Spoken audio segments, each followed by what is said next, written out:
About 5 years ago, something happened that I still think about all the time, especially whenever people start talking about complicated family situations, old grudges, or the kind of secrets that seem to sit inside families for generations without ever really being talked about.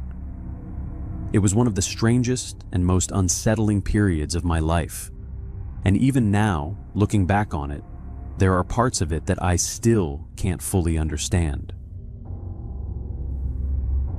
My name is Dean, and I grew up in a remote part of Appalachia. I'm not going to say exactly where because I don't really want to draw attention to the area, but when I say remote, I mean remote. Right now there are probably 5 or 6 people living there, if that. Back when I was growing up, there were a few more. Maybe 30, maybe 50 people, depending on the year. Families came and went, people died, younger generations left for cities and never came back. Eventually, the place just started fading away. There were no jobs, no opportunities, no real future for anyone who wanted something beyond surviving from one month to the next. The reality is that when communities get that isolated, strange things start happening. Not supernatural things necessarily, just people. People living in their own worlds. People holding on to old feuds for decades. People developing habits and beliefs that seem completely normal to them because they've spent their entire lives surrounded by the same handful of individuals. Isolation does things to people, and that's something I didn't fully understand until I left. The person at the center of this story was a childhood friend of mine. These days he's in prison, and everything I'm about to tell you eventually played a role in how he ended up there. Growing up, we were close. But if I'm being honest, a lot of that closeness came from the simple fact that there weren't many other kids around. We were both homeschooled.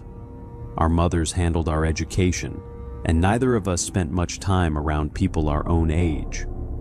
If there are only 2 boys within miles of each other, sooner or later they're going to become friends, whether they have much in common or not. Over time, we got used to each other. We played together, explored the woods together, got into trouble together. Looking back, I don't actually know if we would have been friends if we'd grown up somewhere else. Maybe we would have gone in completely different directions. But out there, when you're surrounded by mountains and the nearest neighbor is half an hour away, friendships form differently. Then my family left. My parents finally reached a point where they couldn't justify staying any longer, and we moved away. At first, we kept in touch. Then life happened, and years passed. We'd occasionally send each other a message around birthdays or holidays, but that was about it. Eventually, there were stretches of 6 months or even a year where we didn't speak at all. At some point, both of his parents passed away, and I never really understood exactly what happened to them. All I know is that it was some kind of tragedy. Then, a little over 5 years ago, I got a message from him out of nowhere. He told me he'd finally bought a house. Said he wanted to reconnect, wanted to catch up properly after all those years. Asked if I'd be interested in coming out and staying with him for a few days. I'm not going to lie. The message felt strange. We hadn't spoken consistently in almost 7 years.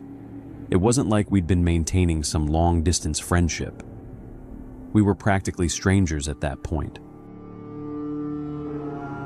But at the same time, I didn't want to be rude. I didn't want him to feel like I'd left Appalachia and started looking down on people who stayed behind. I knew enough people who did that, acting like moving to a city suddenly made them better than everyone else. At the same time, I figured maybe he was feeling a little lonely out there, surrounded by people who were either very old or just had some pretty strange ideas about the world. So after thinking about it for a few days, I agreed. The drive back into the mountains was surprisingly emotional. I hadn't been there in years, and the further I drove, the more memories started surfacing. Old roads and familiar ridgelines. Places I hadn't thought about since I was a teenager. There's something difficult to explain about growing up in Appalachia. People leave all the time, but the mountains never really leave them. I know that sounds cliché, but anyone who spent enough time there probably understands exactly what I mean. By the time I was getting close, I actually felt pretty good about the decision. The awkwardness from the original message had mostly disappeared, replaced by a genuine curiosity about seeing someone who had once been such a huge part of my life. Then I saw the house, and I recognized it. As I pulled into the driveway, I found myself staring at it, trying to place where I'd seen it before. After a moment, it clicked. I was almost certain it had belonged to his uncle. I hadn't spent much time there growing up because my mother absolutely hated visiting that side of his family. In fact, she thought most of them were strange. She never openly forbade me from hanging out with him, but she definitely preferred when I didn't. So when I got out of the truck, I casually mentioned that I thought the house used to belong to his uncle, and his reaction was immediate. It wasn't explosive, but I saw something change in his expression. His smile faded slightly. His shoulders stiffened. For a second, he looked genuinely uncomfortable, maybe even annoyed. The moment passed quickly enough that someone else might not have noticed, but I did. Assuming I'd accidentally implied he'd inherited the place instead of earning it himself, I immediately changed the subject and started complimenting the property. The house looked good from the outside. The surrounding land was beautiful. I made sure the conversation moved away from ownership entirely, and that seemed to help, at least for a little while. The real problem started when I walked inside. The first thing that hit me was the smell. To put it bluntly, the place smelled like something had died in there. Not strongly enough to immediately send me running back outside, but strong enough that I noticed it instantly. It was a heavy, stale smell that seemed to hang in the air, a mixture of rot, mildew, and something else I couldn't quite identify.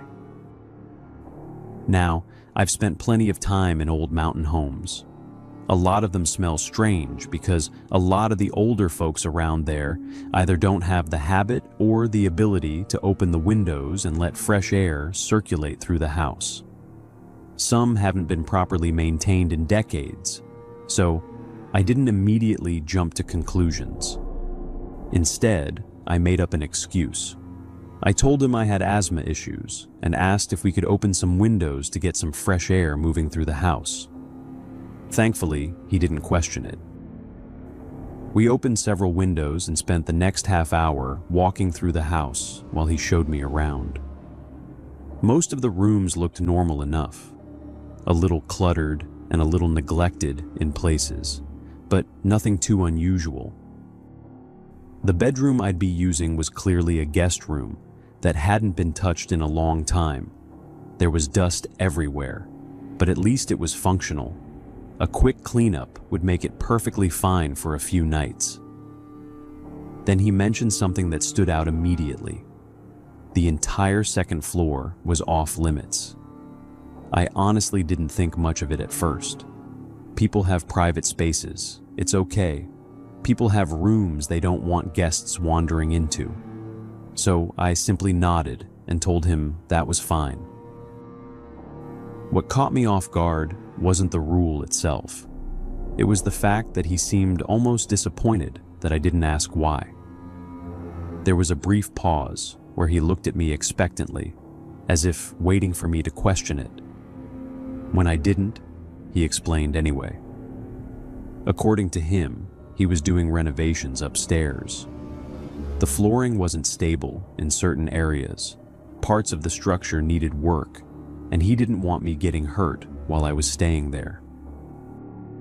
I remember standing there listening to the explanation and thinking that it sounded perfectly reasonable. In fact, it sounded so reasonable that I didn't give it another thought, at least at the time. But the truth is, as the days went by, I started noticing little things that didn't quite add up. I was supposed to stay there for a week, and at first everything felt normal enough. But there were moments that kept sticking with me. The first thing was how he reacted whenever we heard any kind of noise coming from inside the house. It didn't matter if we were sitting outside in the yard, drinking coffee on the porch, or just standing around talking. If there was a bang, a thump, or even the sound of something shifting inside, he would immediately tell me to stay where I was while he went to check it out. A few minutes later, he would come back with some explanation. A rat knocked something over. An old shelf shifted. A loose board fell somewhere. There was always an answer. The strange part wasn't the explanations themselves. It was the fact that he never wanted me coming with him. I remember one time in particular when we heard something crash inside the house. Not a small sound either.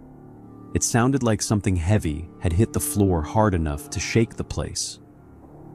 Instinctively, I started getting up to follow him. But before I could even take a step, he pointed at the chair and told me to sit back down. The way he said it caught me completely off guard. It wasn't a request. It wasn't even a suggestion. It was an order.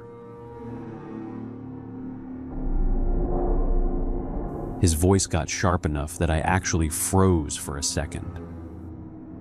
I must have looked uncomfortable because when he came back outside a few minutes later, he apologized and said he hadn't meant to snap at me. He told me it was his house, his responsibility, and that he preferred checking things himself. I accepted the explanation, but after that, I couldn't stop thinking about it. There was always this feeling hanging in the air, like something was happening right in front of me, and I was somehow missing it. Another thing is that I've always been an incredibly heavy sleeper. That's not an exaggeration. Once I'm asleep, I'm usually out until morning. Growing up, my family used to joke that a tornado could pass through my bedroom and I wouldn't notice. Because of that, waking up during the night is extremely rare for me. But I think it was around the third night when something happened that broke my normal routine.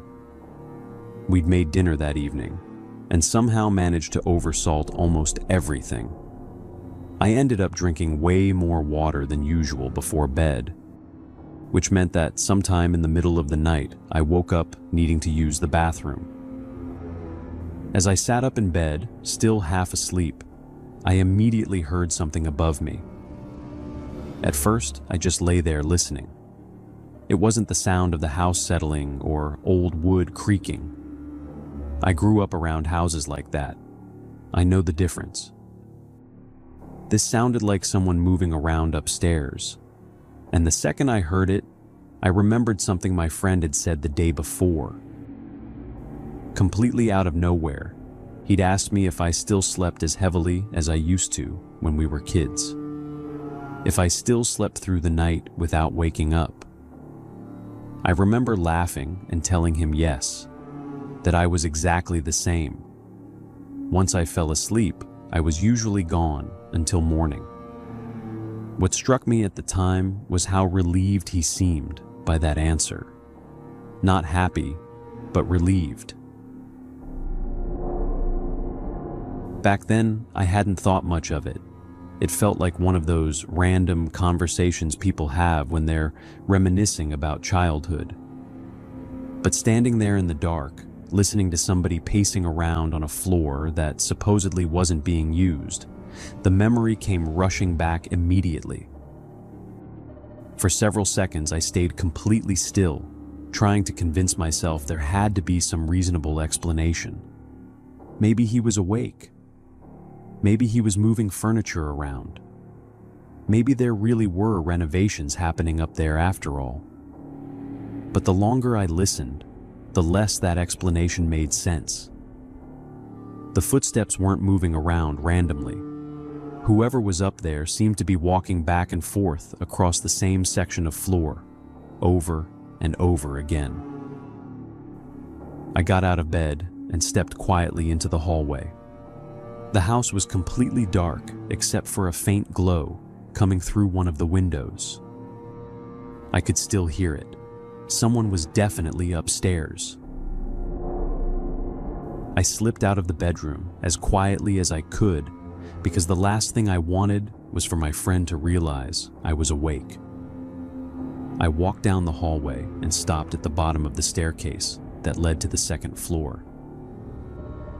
That's when it sounded like I heard him talking to someone. Whoever he was speaking to, he was clearly trying to keep his voice low enough that I wouldn't notice.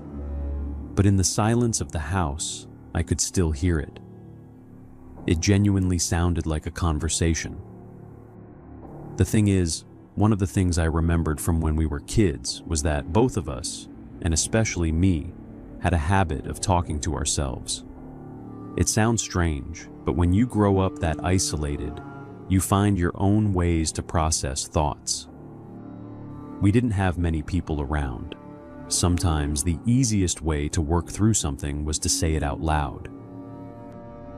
Because of that, I didn't want to jump to conclusions. Living in that part of the country isn't easy. He's completely isolated, barely any neighbors, and some of the people who do live there have spent their entire lives in that valley and have no idea what the outside world even looks like. I wasn't interested in judging him or acting like I'd somehow become better than him just because I'd left. So I pushed the thought aside and went back to bed. The next day, my fourth day there, he mentioned that it was the day the local store was open. Calling it a store is honestly generous. It was really just a neighbor who sold a handful of supplies out of an old building on his property. Apparently, we needed something, though I can't even remember what it was anymore. I told him I'd go get it, partly because I didn't mind helping, and partly because there was a good chance I'd known the guy when I was younger and wanted to say hello. The conversation started normally enough. We talked about my parents, about how long it had been since I'd been back, and about how much the area had changed. Then I mentioned that I was staying at my friend's house, and the man's expression changed immediately. He looked uncomfortable. Then he told me to be careful because strange things happened in that house. I asked him what exactly he meant by that. He just shook his head and said I should be careful. That was one of the things I always hated about tiny communities like this. People refuse to get involved in each other's business. Everybody knows something, but nobody wants to be the one who says it out loud.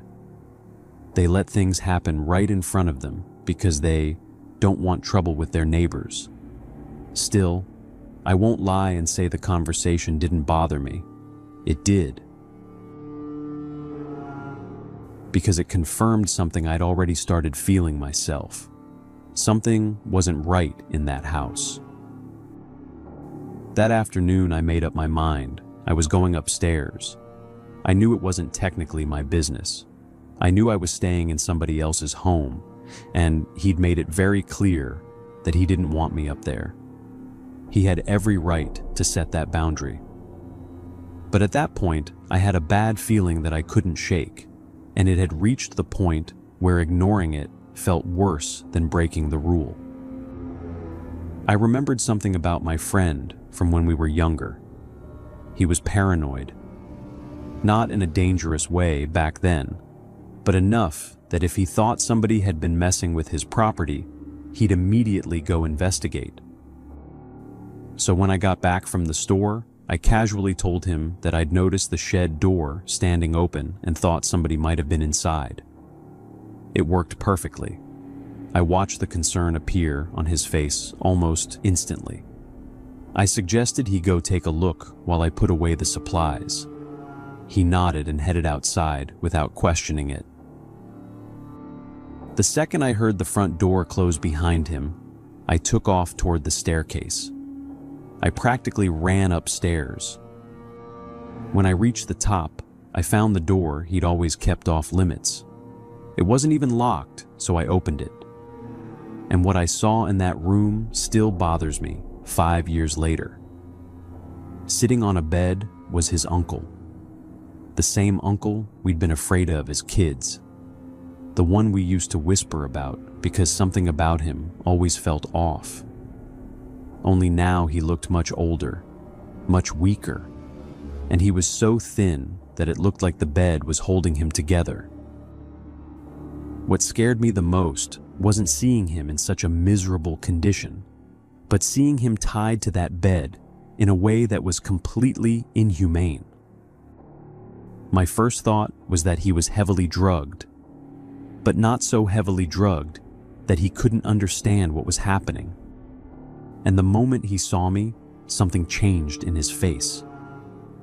For the first time since I'd walked into the room, he looked hopeful.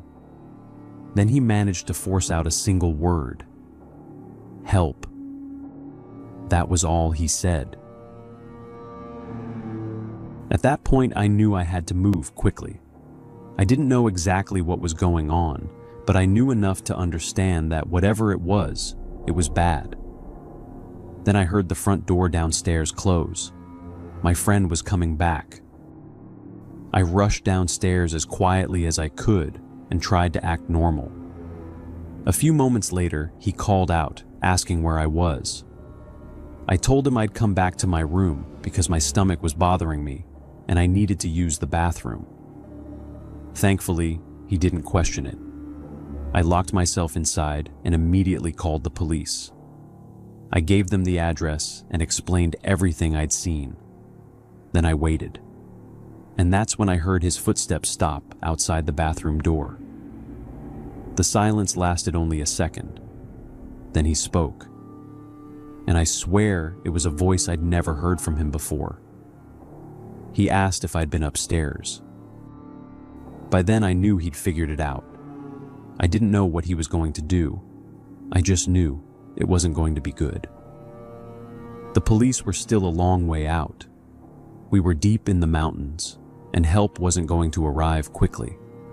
So I didn't answer him, and for several seconds, neither of us said anything.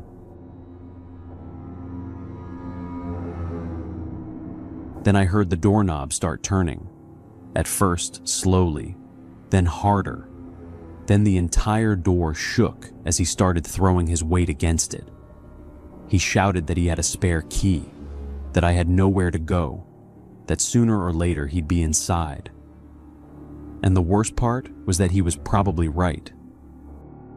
The only thing I could think of was the tiny bathroom window, and the second I heard him walk away, presumably to get the key, I forced the window open and climbed out.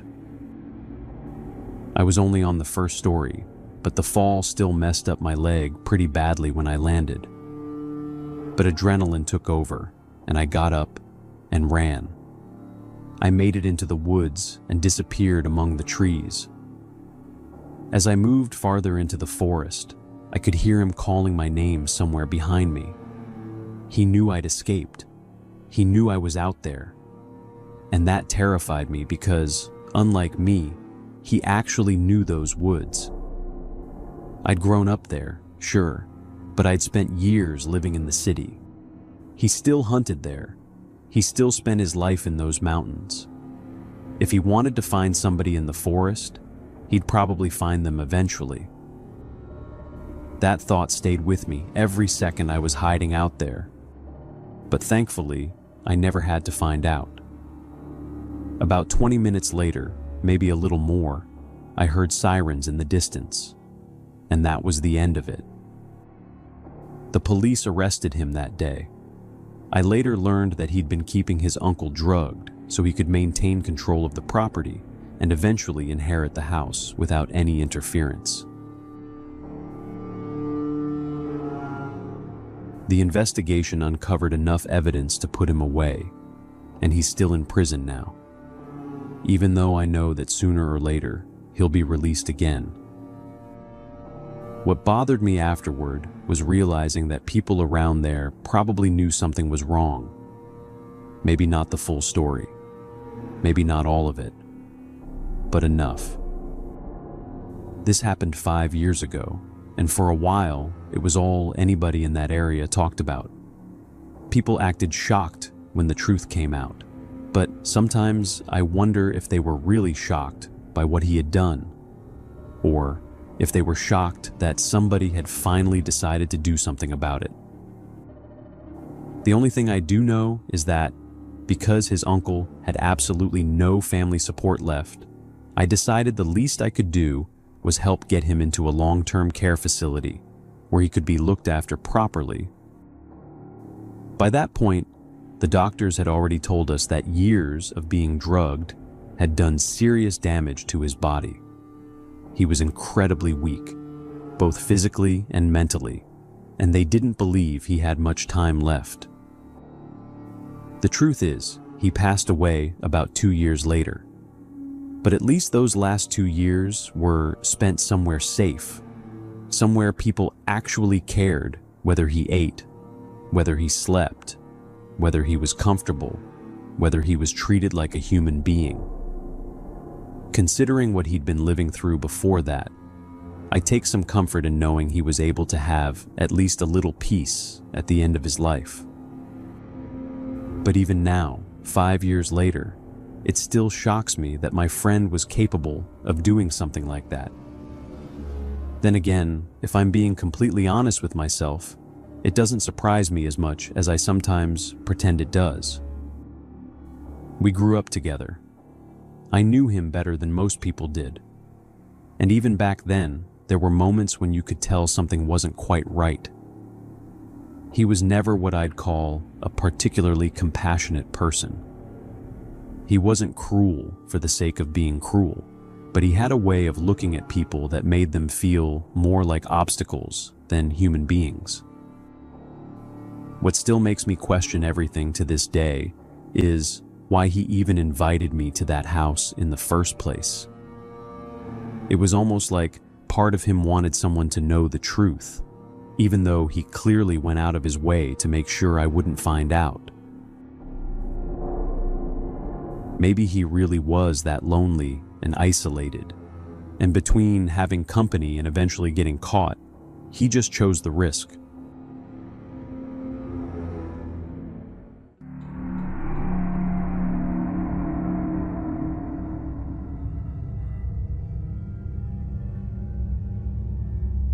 I'm going to tell you something that might not be completely true. I believe most of it is real, and that the rest is the result of imagination filling in the gaps. I don't really know. What I do know is that I found this passage in my father's diary at a time when I shouldn't have been reading it. I was young, and I didn't always have a clear sense of what was right or wrong. But ever since I read it, I've been obsessed with the story, and I need your opinion to try to understand whether it could be real or not. And if it is real, whether it's a natural phenomenon or something more than that. Either way, it's going to be a long story, with all the details my father described.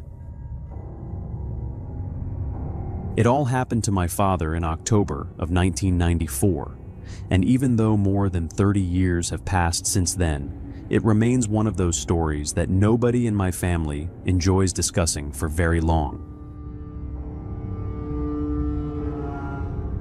The strange thing is that there was never a crime.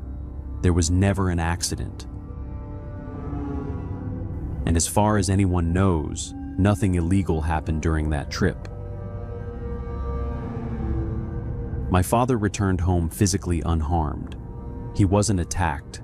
He wasn't lost for days, and he never claimed to have witnessed anything supernatural. Yet whenever the subject came up over the years, a noticeable discomfort settled over the room. The story always ended the same way, with everyone becoming quiet and eventually changing the subject. As I got older, I began to understand why. Before I explain what happened, it's important to understand the place where it happened. Deep within the Great Smoky Mountains of western North Carolina lies an area known as Hazel Creek. Today, most visitors see the Smokies as endless forests, mountain ridges, streams, and hiking trails stretching across protected wilderness. What many people don't realize is that thousands of people once lived throughout those mountains. Entire communities occupied valleys that are now covered by trees. Families built farms, churches, schools, stores, and homes in places that modern visitors walk through without realizing they are standing where generations of people once lived their entire lives. Hazel Creek was one of those communities. Before World War II, it was home to hundreds of residents who made their living through farming, logging, and small local businesses. Then came the construction of Fontana Dam. The dam created Fontana Lake, flooding large sections of the region and cutting off direct access to many communities on the north side of the water. Families were forced to leave land that had belonged to them for generations. They were promised a road along the northern shoreline that would allow future access to the cemeteries and former settlements. But that road was never completed. Decades passed, forests reclaimed old fields, buildings collapsed, and roads disappeared beneath vegetation. The cemeteries remained, but many could only be reached by boat or by long hikes through the mountains. My father's family had roots in that area. His grandfather had spent part of his childhood near Hazel Creek before the relocation. Throughout his life, he told stories about orchards, church gatherings, mountain roads, and neighbors whose names had long since vanished from local memory. Most of those stories sounded ordinary when my father was young. They were simply stories about a place that no longer existed. But after his grandfather passed away in 1993, my father inherited several boxes filled with family photographs, handwritten notes, old letters, and property records dating back decades. What started as simple curiosity slowly became something closer to an obsession for him. Night after night, he sat at the kitchen table, sorting through fading photographs of people he barely recognized. Some images showed family members standing in front of houses that no longer existed. Others captured church picnics, school groups, and family gatherings in locations that had disappeared from maps generations earlier. The more he studied them, the more he became fascinated by the idea that entire communities had effectively been erased from the landscape. One photograph captured his attention more than any other. It showed a small farmhouse sitting at the base of a wooded hillside. Several apple trees stood behind the house, and a narrow dirt road curved through the foreground. Written on the back in faded pencil were only 4 words: Home place, Hazel Creek, 1938. There was no address, no family name, and no indication of where exactly the picture had been taken. For months, my father found himself returning to that photograph. Eventually, he decided that he wanted to see whatever remained of the area for himself. He knew the house was gone. He knew the road had likely disappeared decades earlier. Still, he wanted to walk the same ground his family had once known. In early October, he arranged transportation across Fontana Lake with a local boat service that regularly carried fishermen and hikers into remote sections of the national park. The trip itself wasn't unusual. People made similar crossings every year. The weather forecast predicted mild temperatures, clear visibility, and calm water. He packed a small backpack containing food, water, a flashlight, a topographic map, and several copies of old family photographs. His plan was straightforward. He would spend the day exploring old trails, visit a family cemetery, attempt to locate the approximate area shown in the photograph, and return on the afternoon boat. The morning began before sunrise. A thin layer of fog hovered over Fontana Lake as the boat departed from the marina. The mountains surrounding the water rose sharply into the darkness, their ridgelines barely visible against the fading night sky. As the boat moved farther from shore, my father found himself staring across the lake, trying to imagine what the landscape had looked like before the water arrived. Somewhere beneath the surface lay roads that people had once traveled every day. Foundations remained submerged beneath dozens of feet of water. Entire sections of local history rested below the lake, invisible to everyone passing overhead. The crossing lasted less than an hour, but according to my father, it felt much longer. There was something unsettling about moving through a place where the geography itself represented a permanent loss. By mid-morning, he stepped onto the shoreline near Hazel Creek. A handful of fishermen headed in one direction while a group of backpackers disappeared into the forest. Within minutes, he found himself completely alone. The trail followed the creek through a broad valley surrounded by steep ridges that climbed thousands of feet toward the skyline.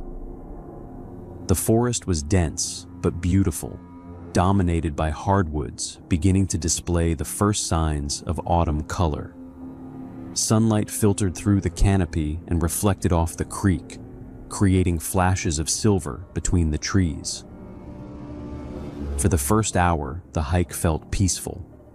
The trail was well maintained, and the sounds of flowing water accompanied him almost constantly. As he moved deeper into the valley, however, subtle reminders of the past began appearing around him. He passed old stone walls standing alone among the trees.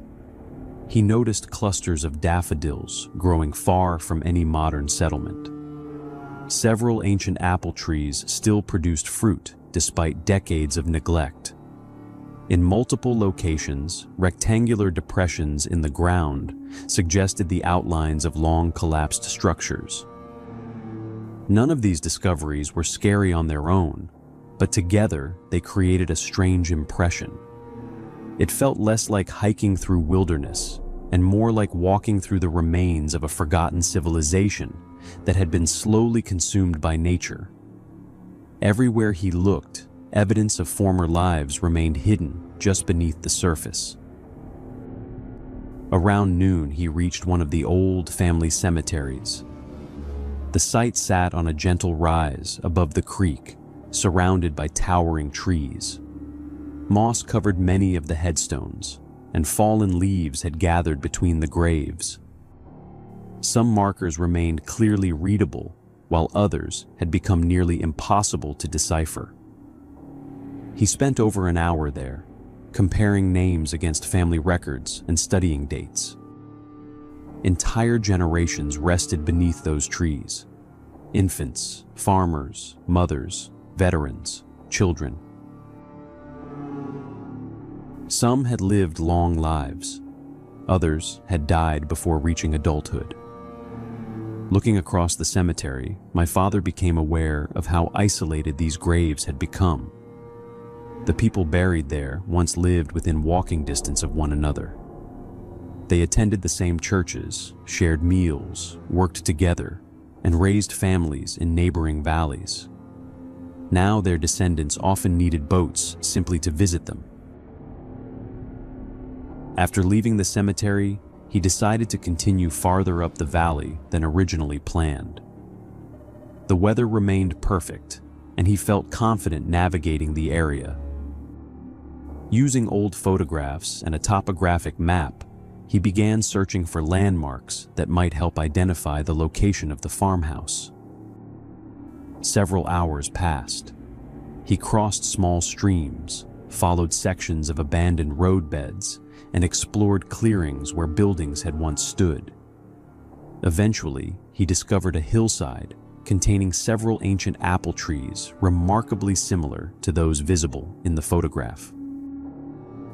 Nearby, hidden beneath thick vegetation, lay the remains of a stone foundation. For the first time all day, he felt convinced he had found something significant. Then he noticed the footprints. The soil surrounding the foundation was soft from rainfall earlier that week. Several clear boot prints crossed the area.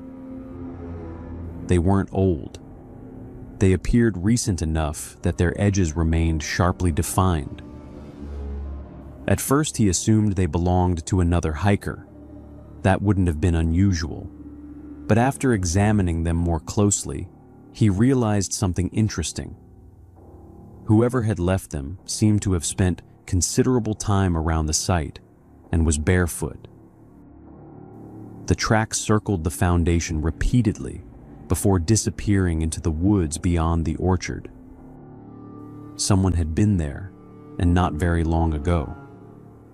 At that moment, my father experienced something he later struggled to explain. It wasn't fear, exactly. It was a growing awareness that, despite the vast isolation surrounding him, he might not be alone in the valley after all. And as the afternoon sunlight began sinking lower between the ridges, that feeling only grew stronger. The feeling followed him for the next hour, not as a sudden burst of fear, but as a slow and persistent awareness that refused to leave his mind. He continued exploring the hillside, examining the foundation and comparing it to the old photograph he had carried all day, but his attention kept drifting back toward the woods surrounding him. The forest itself appeared completely normal. Sunlight still filtered through the trees. Squirrels moved through the undergrowth. The creek could be heard in the distance below the slope. Nothing about the environment suggested danger. Yet every so often he would stop what he was doing and look over his shoulder without really knowing why. It was almost as if someone was there with him without actually being there. Every now and then, he would walk through pockets of air that felt noticeably colder than the surrounding forest. And on more than one occasion, he experienced the unsettling sensation of something lightly brushing against him, just enough to send a chill down his spine. Yet whenever he stopped and looked over his shoulder, there was nothing there. No person, no animal, nothing that could explain it. He eventually convinced himself that the isolation was playing tricks on his mind. After all, spending hours alone in a remote valley has a way of heightening your senses and making ordinary things feel far more significant than they really are. Another thing is that the topography of Hazel Creek has a strange effect on perception. The valley is long and enclosed by steep mountain ridges that seem to absorb sound rather than carry it. Distances become more difficult to judge. A noise that appears nearby may actually originate hundreds of yards away. A person can disappear behind a fold in the terrain almost instantly. This is actually a very common feeling in isolated places like this. However, here, it felt as though there was a deeper meaning behind it all. Even during daylight, there are sections where the forest feels isolated in a way that is difficult to describe unless you've spent time in remote mountain country. My father had hunted and fished throughout Appalachia for years, so solitude was nothing new to him. What unsettled him was the growing sense that he was standing inside a place that still belonged to someone, even though almost everyone connected to it had been gone for decades. Eventually, he decided to start making his way back toward the landing area. The return boat wasn't scheduled until later that afternoon, but mountain daylight disappears quickly in October, especially inside deep valleys where the ridgelines block the sun long before sunset. He packed away the photographs, took one last look at the foundation, and began following what appeared to be an old roadbed leading downhill. As my father continued moving downhill, following what he believed to be the remains of the old roadbed, he began to notice something that hadn't been there earlier in the day, a subtle but persistent sense of disorientation that didn't make much sense given his experience in terrain like that. Up until that point, he had navigated without any real difficulty, reading the land the way he always had, keeping track of the creek, the slope of the ridges, the direction of the light. But now it felt like those reference points were slipping away from him. At the same time, the strange sensations he had brushed off earlier started becoming more noticeable. The colder pockets of air seemed more frequent, more defined, and that faint feeling of something brushing against him, like fingertips just barely grazing his arm or the back of his neck, was no longer something he could easily ignore. It wasn't constant, but it happened often enough that it began to get inside his head, making it harder for him to focus on where he was going. Eventually, he reached a point where he had to stop and admit to himself that he didn't recognize the exact stretch of ground he was standing on. He knew he was still somewhere within the same general area, but he couldn't confidently say which direction would take him back toward the landing. That was when the realization hit him that the moment he actively tried to leave, the confusion had actually gotten worse. Not long after that, he heard something behind him that immediately stood out from the background noise of the forest. Up until then, everything had blended together in the way it usually does out there. Wind through leaves, distant water, small animals moving through brush. But this sound was different. It had weight to it, a distinct snap like something solid pressing down on a dry piece of wood. He turned quickly, and for a brief moment, he saw a figure.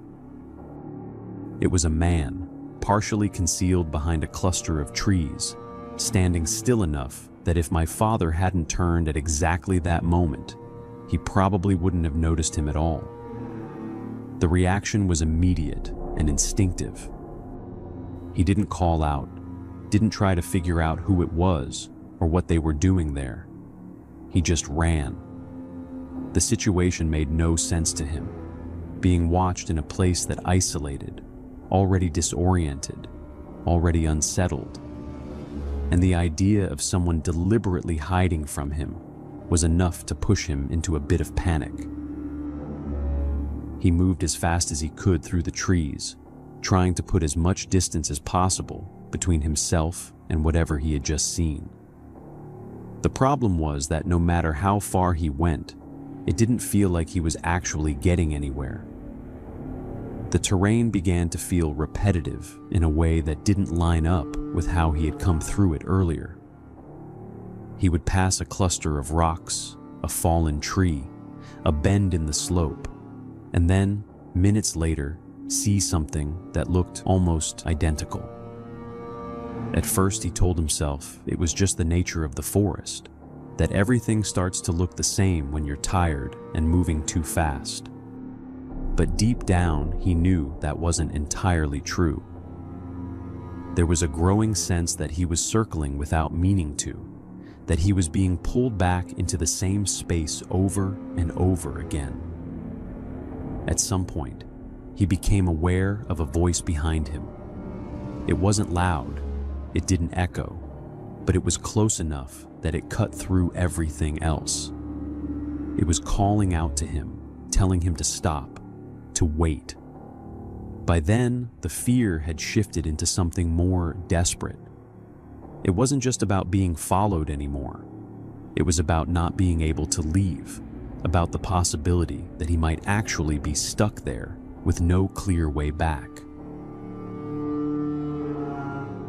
He eventually stopped running and hid behind a tree, more out of exhaustion than strategy, trying to steady his breathing while listening for any sign of movement.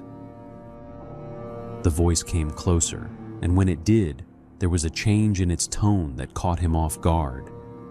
It wasn't aggressive, it wasn't rushed, and it didn't carry the kind of edge you would expect from someone chasing another person through the woods.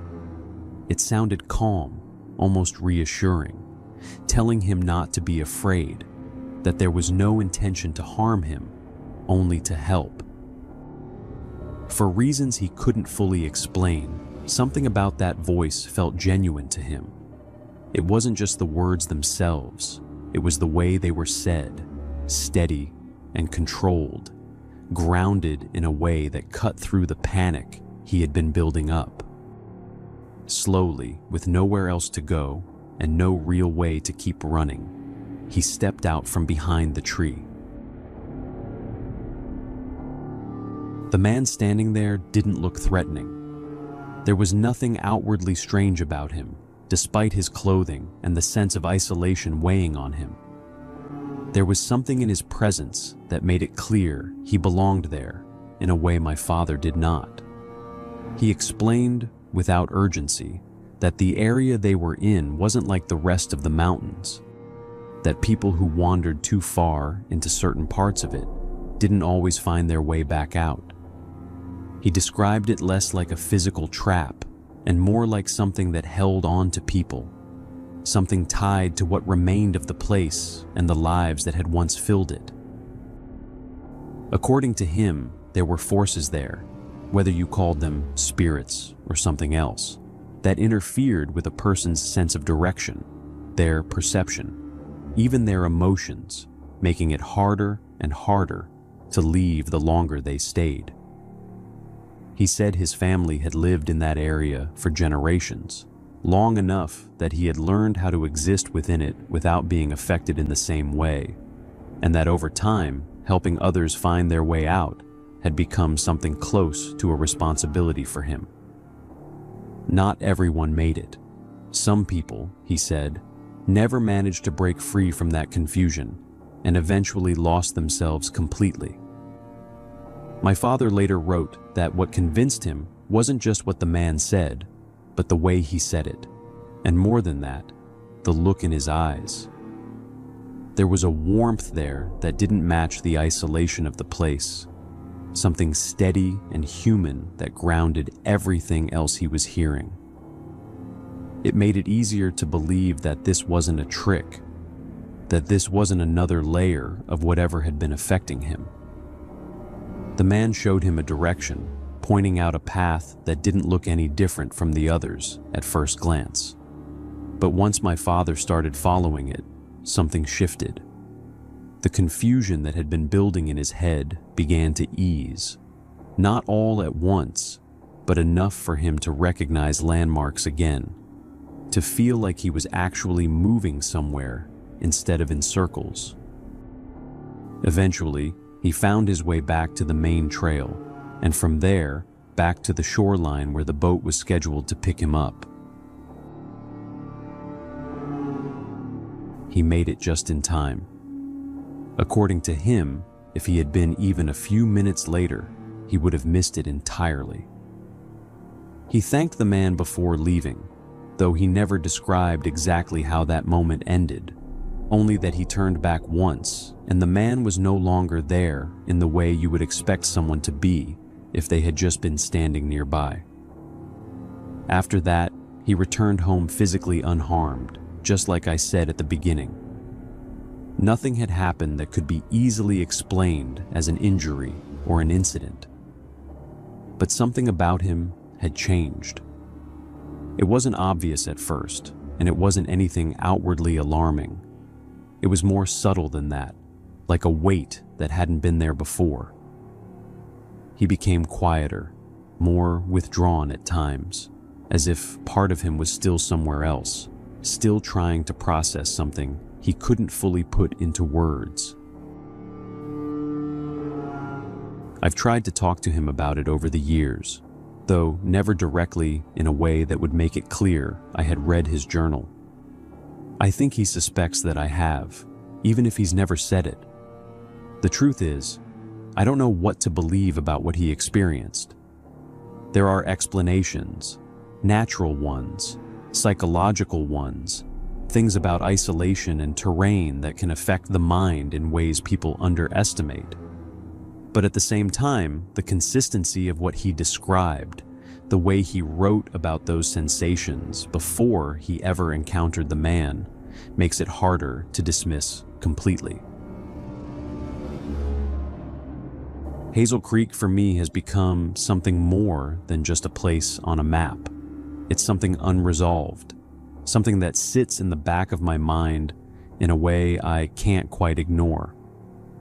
I've thought about going there myself one day, not out of curiosity alone, but to see if any part of what he described still lingers.